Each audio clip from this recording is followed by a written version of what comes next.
قال الله تبارك وتعالى في كلامه المجيد: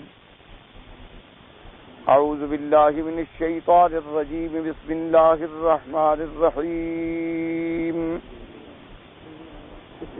أفلا ينظرون إلى الإبل كيف خلقت وإلى السماء كيف رفعت وإلى الجبال كيف نصبت وإلى الأرض كيف سطحت فذكر إنما أنت مذكر لست عليهم بمسيطر إلا من تولى وكفر فيعذبه الله العذاب الأكبر إن إلينا إيابهم ثم إن علينا حسابهم. خداوند قدوس نے ان آیات مبارکہ میں جو سورۃ الغاشیہ کی آخری آیات ہیں، دلائل کا ذکر فرمایا ہے اس بات معاد پر، اس بات قیامت پر. جیسے کہ میں نے عرض کیا تھا کہ اس سورت کا مضمون اصلی یا مرکزی جو ہے وہ ہے اس بات آخرت. اس لیے اس سورت کا نام بھی سورۃ الغاشیہ ہے. غاشیہ کا معنی جیسے آپ پڑھ چکے ہیں کہ کسی چیز کو ڈھانپ لینے والی، اپنے اندر چھپا لینے والی. تو قیامت بھی ایک ایسی چیز ہے کہ ساری کائنات کے جتنی مخلوق اولین و آخرین ہیں سب کو وہ چھپا لے گی، ڈھانپ لے گی، کوئی اس سے باہر نہیں رہے گا. یجمع الاولین والآخرین، اولین اور آخرین کو جمع ہو کے اس دن حاضر ہونا پڑے گا. اور اسی طرح اس کو کہتی ہیں جو اچانک آنے والی چیز، یعنی کوئی چیز اچانک آئے اور چھا جائے. جیسے مثال کے طور پر آپ دیکھیں کہ اندھیرا ہے یا بادل ہے، آتا ہے اور چھا گیا اچانک جلدی سے جو آئے. جیسے افامنوا ان تاتیہم غاشیۃ، اللہ نے فرمایا کیا یہ بے غم ہے اس بات سے کہ اللہ کا عذاب آ کے ان کو ڈھانپ لے، جیسے پہلی امتوں کو ڈھانپ لیا. تو اس غاشیہ جو ہے وہ بھی صفت تھی قیامت. اس کے بعد اللہ تبارک و تعالی نے احوال اشقیاء اور احوال سعداء کا ذکر کیا تھا. وجوہ یومئذ خاشعۃ عاملۃ ناصبۃ الی آخر الآیہ. اس دن کچھ لوگ ایسے ہوں گے جو ذلیل ہوں گے، خوار ہوں گے، محنت کرنے والے، تاب جھیلنے والے، اور جنہیں آگ شدید الحرارہ میں جلایا جائے گا اور جنہیں شدید گرم پانی پلایا جائے گا، اور جن کے لیے طعام جو ہے ما سوائے زری کے کچھ نہیں ہوگا، جو کانٹے دار، بدبودار، بدترین قسم کی چیز ہوگی جو انہیں کھلانے میں ملے گی، کھانے میں ملے گی. اس کے مقابلے پہ پھر سعداء کا ذکر آیا تھا کہ وجوہ یومئذ، اور کچھ لوگ ایسے ہوں گے جن کے چہرے تر و تازہ ہوں، جو اپنی محنتوں پر ثواب حاصل کرنے کے بعد راضی ہوں گے، یا جن کے اعمال اللہ کے یہاں پسندیدہ اور مقبول ہوں گے، اور وہ ہوں گے کافی جنت عالیۃ، بلند ترین محلات میں ہوں گے. اور ایسی جنتیں جو باعتبار مکان کے بھی بلند، باعتبار رتبے کے بھی بلند، باعتبار شرف اور عظمت کے بھی بلند، اور ایسی وہ آرام دہ بات ہوگی کہ لا تسمع فیہا لاغیہ، کہ جہاں کسی قسم کی کوئی غلط بات، جھوٹی بات، گندی بات سنیں گے بھی نہیں، کیونکہ وہاں ہوگی نہیں تو سنیں گے کہاں سے. اور پھر ان باغات جنت میں نہریں ہوں گی، اور پھر ان میں ان کے لیے تخت اونچے اونچے بچھے ہوں گے، اور پھر ان کے لیے ان چشموں پر اللہ نے برتن جو ہیں وہ سجا دیے ہوں گے، اور سرانے لگے ہوں گے، اور قالینیں اور غالیچے پھیلے ہوئے ہوں گے۔ یہ کب ہوگا؟ یومئذ، اس دن۔ مراد کیا ہے؟ وہی قیامت کا دن۔ تو آپ پوری سورت پہ جب غور کریں گے تو حرف اول سے لے کر حرف آخر تک وہی ایک مضمون کی طرف بار بار توجہ ہو کہ یہ ساری نعمتیں کس دن ہوں گی؟ یومئذ یعنی یوم القیامت۔ اور غاشیہ صفت کس کی تھی؟ یوم القیامت کی۔ تو اب جناب یہ ساری چیزوں کا ذکر کرنے کے بعد مشرکین، منکرین، کافرین، موردین جو قیامت کے منکر ہیں، جو قیامت کے آنے کا انکار کرتے ہیں، اور ان کے انکار کے لیے ان کے پاس کوئی ٹھوس دلیل نہیں ہے، نہ نقلی اور نہ عقلی۔ عقلی دلیل اس لیے نہیں ہے کہ کون سی کتاب میں لکھا ہوا ہے کہ قیامت نہیں آئے گی، بلکہ اس کے مقابلے پر جتنی کتابیں اللہ نے آسمانوں سے اتاری ہیں، جتنے صحائف اللہ نے آسمانوں سے اتارے ہیں، ان سب میں اس بات قیامت ہے۔ اگر آپ تورات کا مطالعہ کریں گے، انجیل کا مطالعہ کریں گے، صحائف ابراہیم کا مطالعہ کریں گے، صحائف موسیٰ علیہ السلام کا مطالعہ کریں گے، بائبل دیکھیں گے اور کتابیں دیکھیں گے، سب میں قیامت کا ذکر ہے، سب میں قیامت کا اس بات ہے۔ تو ان کے پاس کوئی دلیل ایسی نہیں ہے جو نقلی ہو، کوئی ثبوت موجود ہو، کسی کتاب کا حوالہ ہو، اور نہ ہی کوئی ایسی دلیل عقلی ہے کہ جو انسان کو اپیل کرنے والی ہو۔ دلیل کا معنی یہ ہوتا ہے کہ کسی بات پہ دلالت کرے، یعنی آدمی کے ذہن کو اپیل کرے کہ بھئی بات تو بڑی وزن کی کہہ رہا ہے آدمی، ٹھیک ہے میرا مخالف ہے لیکن اس کی بات میں وزن ہے۔ تو قرآن کہتا ہے ان کے پاس کوئی عقلی دلیل بھی ایسی نہیں ہے کہ جس کے اندر کوئی وزن ہو، محض خیالات ہیں، توہمات ہیں، اور اپنے ذہن سے سوچے ہوئے اور فکر کیے ہوئے غلط قسم کے مفروضے ہیں، جیسے کہ حضرت شاہ ولی اللہ محدث دہلوی رحمت اللہ علیہ، انہوں نے فرمایا ہے کہ جتنے دنیا میں باطل فرقے، جتنے دنیا میں فرقے واللہ ہیں، انہوں نے فرمایا ان کے پاس دلائل نہیں ہوتے، بلکہ ان کی بنیاد جو ہوتی ہے وہ توہمات پہ ہوتی ہے، یعنی ایک وہم آیا دماغ میں اور اسی کو انہوں نے ایک بات بنا لی۔ توہمات ہوتی ہیں اور پھر اس توہمات پہ وہ خود ایک صغرا اور کبرا بناتے ہیں، یعنی ایک بات خود بناتے ہیں کہ جی اگر ہم ایسا کریں گے تو اس کا نتیجہ چونکہ ایسے ہوگا تو مگر یہ نکلے گا، بس اسی طرح ایک تخیل ہوگا، توہم ہوگا، کوئی حقیقت نہیں ہوگی، کوئی ٹھوس دلیل نہیں ہوگی۔ اسی لیے آپ نے الحمدللہ قرآن پاک میں پڑھا ہے، اللہ پاک نے خود ارشاد فرمایا عما یتساءلون عن النبأ العظیم الذی هم فیہ مختلفون۔ اللہ نے فرمایا میرا مدنی عما یتساءلون، کس بارے میں یہ پوچھتے ہیں، کس بارے میں یہ سوال کرتے ہیں؟ عن النبأ العظیم، اس خبر عظیم کے بارے میں، الذی هم فیہ مختلفون، جس میں یہ خود بھی آپس میں الجھے ہوئے ہیں کسی بات پر، ان کا خود بھی اتفاق نہیں کہ کسی ایک بات پر تو اتفاق کر لیں۔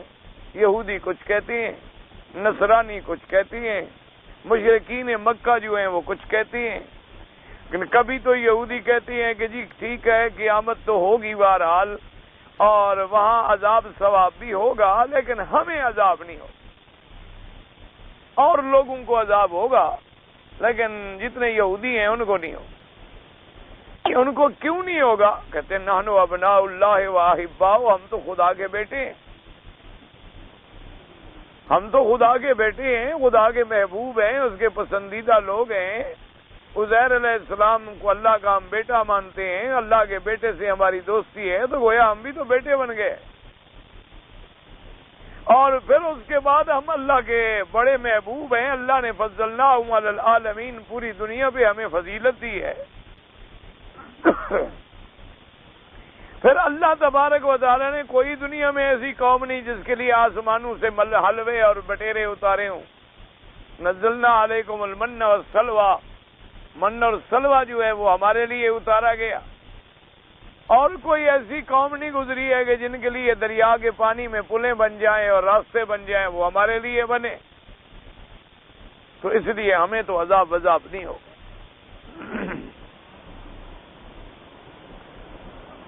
کیونکہ نحن ابناء اللہ واحباؤہ۔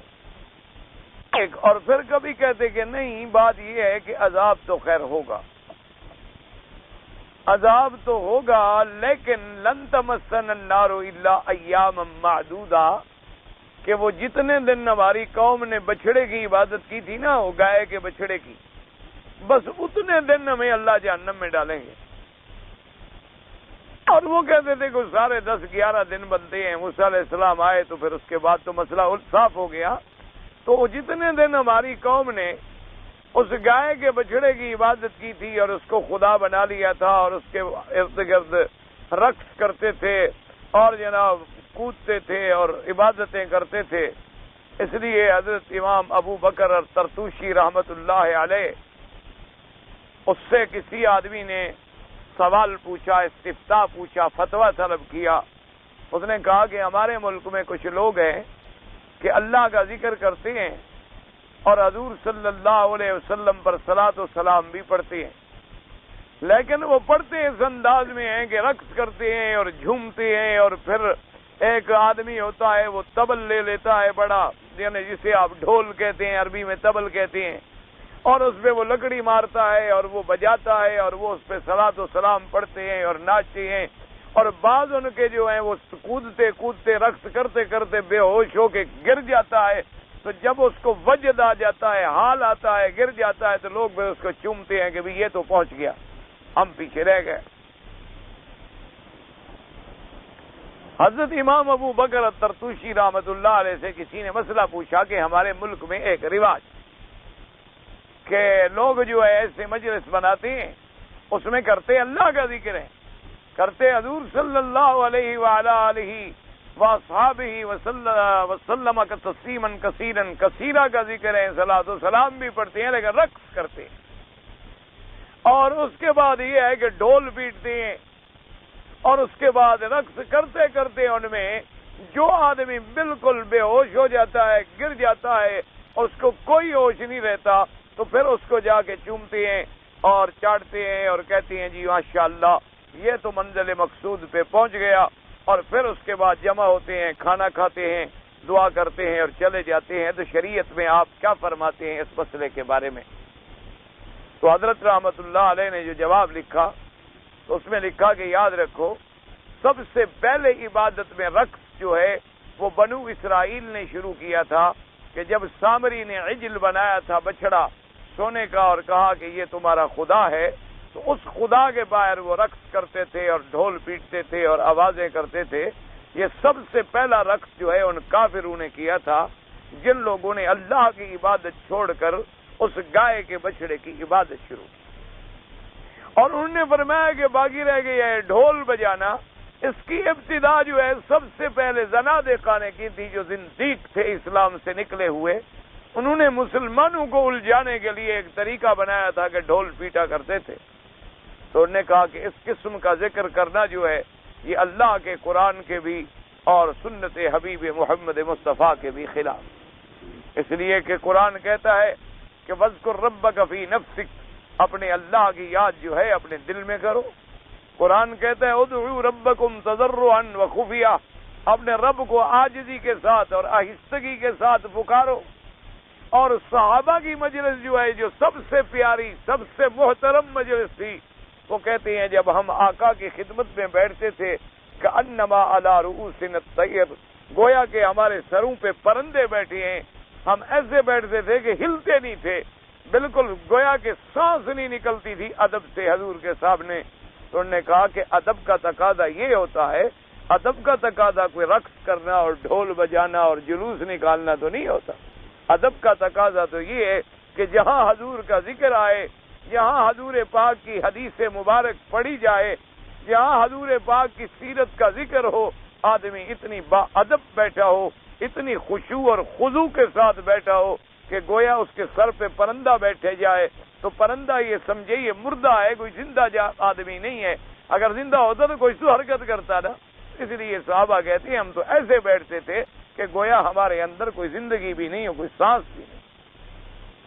انہوں نے کہا تقاضا ادب جو ہے وہ یہ، جیسا کہ آتا ہے کہ امام مالک رحمت اللہ علیہ، اللہ تبارک و تعالی ان کی قبر پہ کروڑوں رحمتیں فرمائے، جمیع ائمہ فقہا کی قبروں پہ کروڑوں رحمتیں فرمائے. امام دار الحجرہ مدینہ منورہ میں جو سب سے بڑے امام گزرے ہیں فقہ کے بھی اور حدیث کے بھی، اور جنہوں نے سب سے پہلی کتاب لکھی ہے حدیث کی، موطا امام مالک، جو سب سے پہلی کتاب ہے اور بڑے اعلیٰ مرتبے کی کتاب ہے. اور یہ تو ان امام رحمت اللہ علیہ کی اپنی تواضع تھی کہ اس زمانے کے بادشاہ نے حکم دیا کہ میں آپ کی کتاب کو پوری دنیا میں پھیلا دیتا ہوں کہ اسی کتاب پہ عمل کیا جائے. فرمایا قطعاً نہیں، میں اپنی شہرت نہیں چاہتا، میں نے یہ خدمت صرف اپنے اللہ کو راضی کرنے کے لیے کی. اتنے بڑے امام آپ بیٹھے ہوئے، ان کی عادت مبارک تھی کہ کبھی اگر گھر چلے جاتے، آخر انسان ہے، اپنے گھر میں جاتے، کوئی آدمی مسئلہ پوچھنے کے لیے آتا تو آپ خادم کو فرماتے کہ بھی اس سے جا کے پوچھو کہ کیا پوچھنا چاہتا ہے. آتا واپس وہ کہتا جی کوئی فقہ کا مسئلہ ہے، کوئی مسئلہ ہے ایسا ذاتی اس کو پیش آ گیا، تو فرماتے اچھا اس سے کہو ٹھہرو میں آتا ہوں، اور آپ گلی پہ جا کے اس کو مسئلہ سمجھا دیتے. اور اگر خادم آگے کہتا کہ جی نہیں وہ حدیث رسول سمجھنا چاہتا ہے صلی اللہ علیہ وسلم، حضور پاک کی حدیث مبارک کے بارے میں سمجھنا چاہتا ہے، تو آپ فرماتے اسے کہو بھی چلے اور مقام مدرسے میں، مقام درس میں میرا انتظار کرے.